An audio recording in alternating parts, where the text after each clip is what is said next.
A primeira leitura da Parashá de Ki Tetzê, quando você sair para a guerra sobre o teu inimigo, Hashem, teu Deus, vai entregá-lo na tua mão, e você vai conseguir ter despojo de guerra e levar aquelas pessoas que estão em cativeiro no seu inimigo, você vai conseguir levar para você.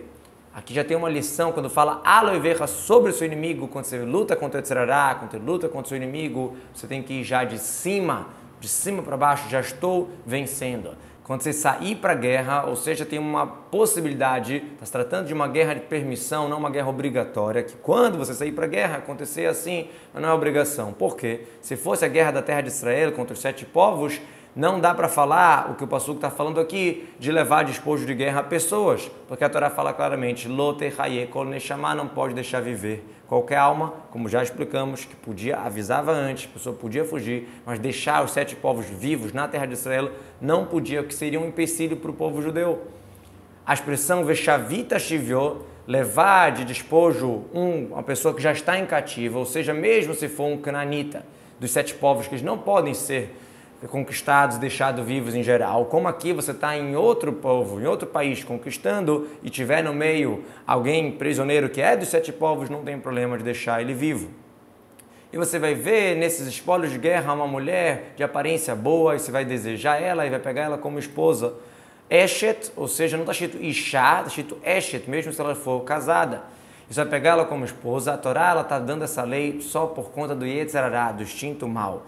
Como assim? Deus, ele sabe que se ele não liberar nesse caso, ele vai acabar tendo relação e casando com essa pessoa na proibição. Agora, a Torá não recomenda nem um pouco fazer isso, por mais que é permitido. Se ele casar com essa pessoa, no final vai acabar odiando ela, como fala na continuação da Parashá, quando uma mulher tem 2 esposas, que ela odeia uma, gosta mais de outra, e no final vai acabar tendo um filho, Ben Soreiro Morei, um filho revoltado, como vamos falar na continuação, por isso que está nessa ordem para achar, primeiro falando sobre a Eshet Fator, essa mulher bonita que o homem quer pegar na guerra, e depois sobre 2 esposas, e depois sobre o filho rebelde.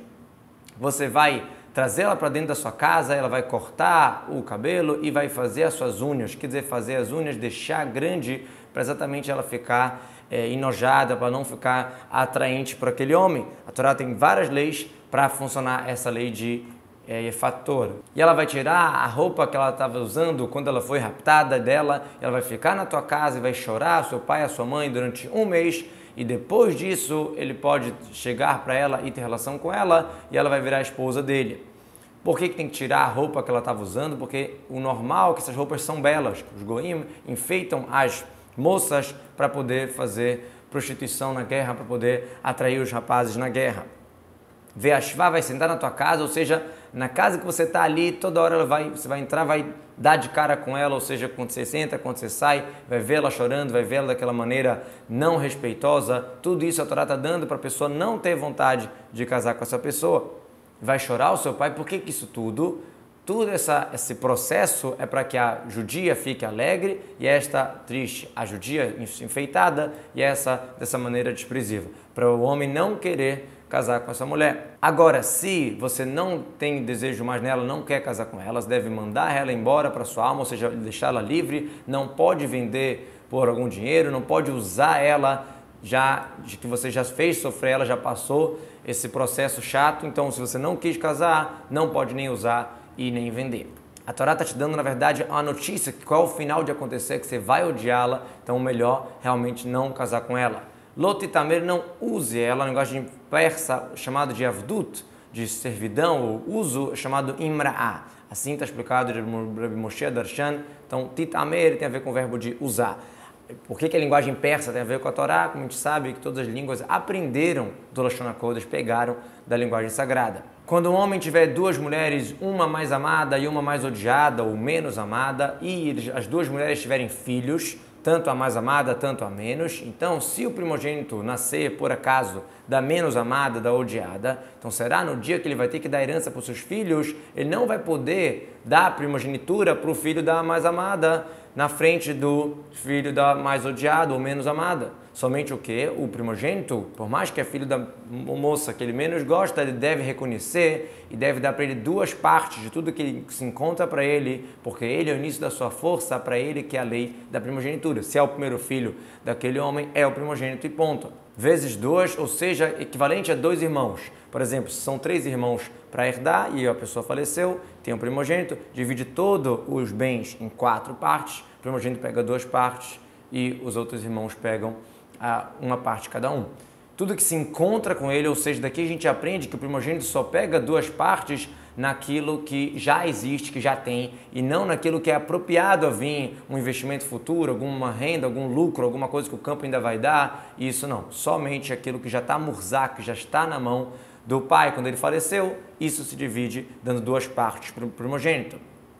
Quando o homem tem um filho que ele se afastou do caminho, ele é rebelde, ele não aceita a ordem, não escuta a voz do seu pai e da sua mãe, eles devem castigá-lo e mesmo assim ele não está escutando ele. Sorer vem de sar, desviou do caminho. Moré é que ele insiste e nega aceitar a instrução do pai. Linguagem de mamrim, rebelde, revoltado. Veisroto, vão castigar ele como? Eles advertem ele perante 3 pessoas e ele vai levar chibatada.